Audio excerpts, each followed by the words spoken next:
yang namanya amalan sholat tahajud 40 hari. Nah itu keistimewaannya apa ya Ustadz ya. Terus kalau buat perempuan gimana dong Ustadz? Yang nggak bisa ngelakuin sholat tahajud selama 40 hari terus karena terputus siklus haid. Nah nih 10 hari berturut-turut. Ya, bismillahirrahmanirrahim. Kalau kita bicara tentang semua amalan yang dikerjakan dalam waktu yang panjang dan dia continue seperti yang dikatakan guru kita Ustaz Maulana tadi, maka sebenarnya akan melahirkan nama keistiqomahan. Itu dulu. Dan istiqomah menurut sebagian para salaful ummah, kata mereka adalah al-istiqamah afdal min alfi karamah. Keistiqomahan itu lebih baik daripada 1000 karamah. Itu tadi yang dikatakan juga Ustaz Ustaz Habbul amali indallahi adwamuha wa in qalla. Yaitu amalan yang paling dicintai Allah adalah yang dawam, yang terus gitu ya. Walaupun cuma sedikit, 2 rakaat tapi terus continue rutin gitu. Nah, ditanya 40 hari tadi, saya mungkin keterbatasan ilmu saya, sependek yang kami tahu tidak ada secara khusus riwayat 40 hari. Tapi kalau kita lihat bagaimana misalkan ada orang 20 hari pertama Ramadan, dia bisa bagus menjaga ibadahnya, maka mudah dia di hari ke-21 untuk i'tikaf, untuk mengejar malam qadar, istilahnya gitu. Karena asa bisa karena biasa. Dan nanti tubuh kita itu terbentuk jadinya. Dalam ilmu nafs, dalam ilmu jiwa disebutkan bahwa sesungguhnya tatkala seorang melakukan aktivitas itu aja, maka dia akan terbentuk sebuah kebiasaan dan ini yang disebut dengan habit. Kalau dalam buku Stephen Covey bahwa ada 7 habit itu, ya kan? Kita nggak perlu itu sebenarnya, tapi kita perlu merutinkan ibadah kita. Betul. Nanti akan terbentuk. Kalau sudah terbentuk, itu yang dikatakan oleh Allah dalam hadis qudsi. Masya Allah. Aku jadi pendengarannya dengannya ia mendengar, penglihatannya dengannya ia melihat, tangannya dengannya dia beraktivitas, kakinya dengannya ia melangkah. Nah kemudian kalau ditanya bagaimana dengan siklus haid, dia bisa tetap qiyamul lail di waktu tahajud. Maksudnya apa? Ya, berzikir kepada Allah, istighfar kepada Allah di waktu sahur. Wabil ashari hum yastaghfirun, kata Allah, tetap beristighfar. Nggak ada jalan buntu untuk beramal soleh kepada Allah. Yang penting tadi bicara masalah tentang continuity tadi ya.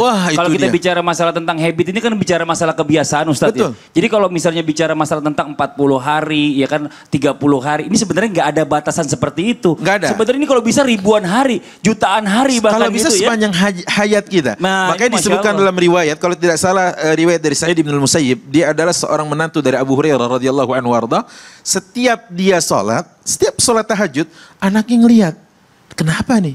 Nah anak kecil itu kan ada keingintahuan, penasaran. Dia tanya, ini setelah diterjemah ke dalam bahasa Betawi, Babe ngapa sih be begini be? Saban malam begini mulu. Kata babenya, gue begini buat lu tong, katanya. Masya Allah. Abis dia bilang begitu, dia bacain ayat. Quran surat 18 ayat 82 kalau tidak salah, posisi sebelah kiri, agak di bawah gitu ya. Apa kata Allah Subhanahu wa taala? Cerita tentang wa ammal jidaru fakana li gulamaini yatimaini fil madinati wa kana tahtahu kanzul lahuma wa kana abuhuma salihah.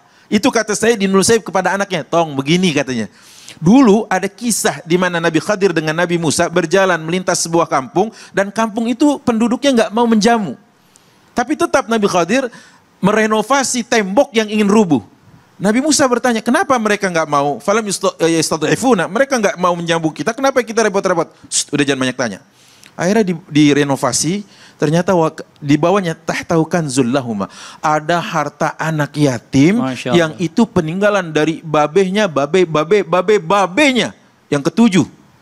Jadi ini kita punya bapak, babe kan? Iya. Babenya babe punya bapak terus yang ketujuh. Kong buyut jadi jatuhnya ya. Lebih lagi, kumpi. Kumpi kalau kata orang Betawi gitu kan. Naik terus ke atas. Ternyata kalau kita berbuat baik, ternyata ini berpengaruh kepada anak cucu keturunan kita. Sampai Sa'id bin Musayyib bilang gini, af'aluha laka. Aku membuat ini semua, artinya aku sholat tahajud, babe sholat nih buat lu tong, biar Allah jaga. Dan ini sesuai dengan hadis Rasulullah yang diriwayatkan dari Abdullah bin Abbas. Apa katanya? Ihfadillah yahfadka, jaga Allah kau dijaganya. Mengamalkan hadis itu, dia pengen jaga Allah dengan cara-cara terbaiknya. Maka kemudian kata Ibnu Rajab dalam kitabnya Jami'ul Ulum wal Hikam, 2 penjagaan Allah kita dapat kalau kita sholat. Apa tuh? 1, penjagaan duniawi. Masya Allah Allah. jaga anak kita, Allah. nggak tersesat, Amin, nggak amin, belangsak, nggak susah, ya kan? Amin. Nggak miskin, nggak kere, nggak minta-minta, insya Allah. Amin. Kemudian istri juga jadi solihah, Amin, aset ya Allah. rumah kita. Amin. Kemudian apa lagi? Bangunan tidak terbakar, tidak dicuri orang. Allah jaga itu, insya Allah. Kemudian yang kedua, al-umur ad-diniyah wal ukhrawiyah. Perkara dunia sudah selesai, perkara agama dan akhirat kita. Allah jaga pemikiran kita tidak menyimpang. Betul. Allah jaga semangat iman kita walaupun ada sejumlah tantangan menghadang, ya. Semua ada penjagaan dari Allah, dunia Masya akhirat. Allah.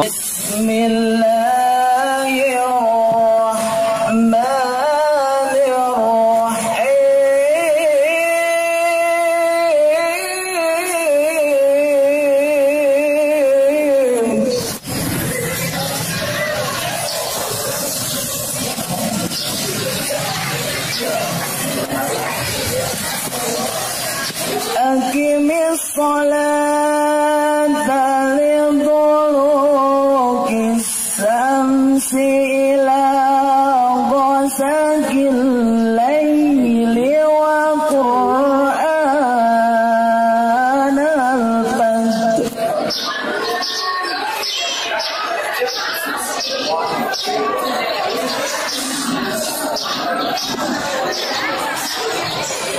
Inna Qur'anal fajri kana mas'uda.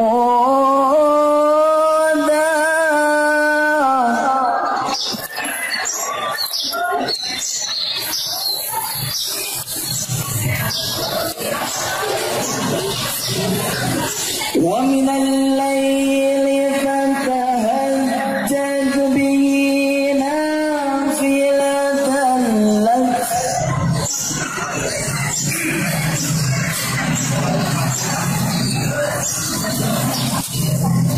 Asa an yab'athaka rabbuka maqaman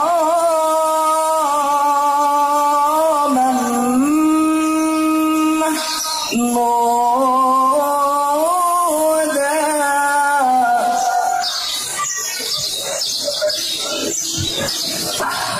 وقل رب أدخلني مدخل صدق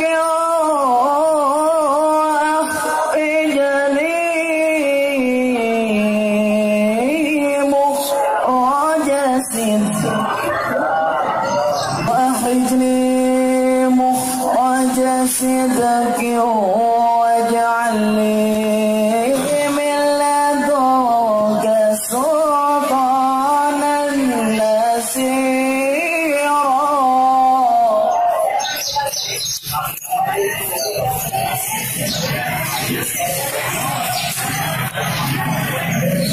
وقل جاء الحق وجاهق الباطل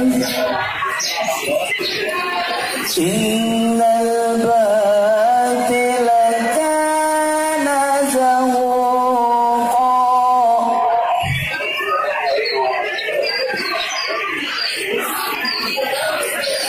وقل